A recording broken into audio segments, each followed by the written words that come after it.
kakulangan daw sa ano sa oras, no?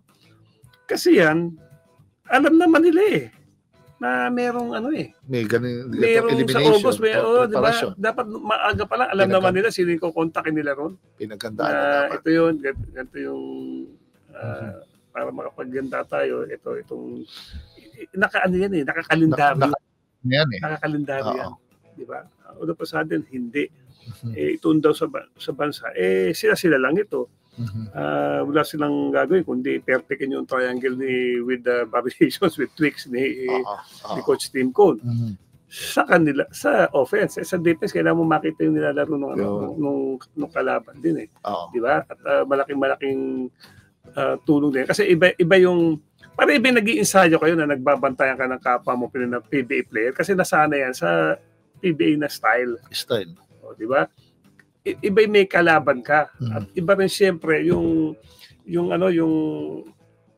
pag may kalaban ka kay na ibang nasyon, kahit sabihin mong tune-up yan o pocket tournament, challenge yan para sa iyo. Siyempre. Diba?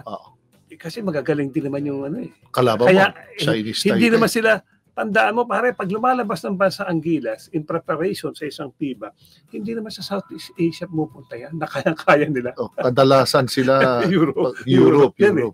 Kasi US, gusto nila yung matututo rin sila. Although siyempre, ang nagugustuhan ko kasi sa Pilipinas, sa Gilas, nire-respeto na rin tayo eh, ng ibang bansa eh. Diba? Iba nga, gusto nga rin tayo makalaban yan eh. Kasi ang Pinoy, talagang physical, nakikipag-physikalan eh.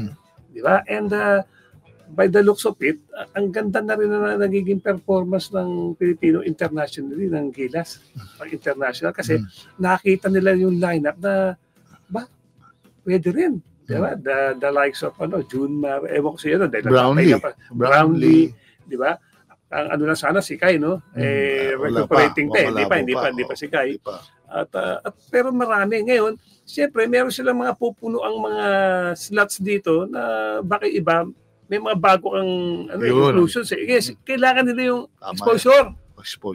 Kailangan silang mag-integrate. Yes, oo. Ngayon, kung same lineup na dati pa lang, ang papalitan mo na si Kai Soto at yung same yun, baka pwedeng, pero hindi pa rin eh.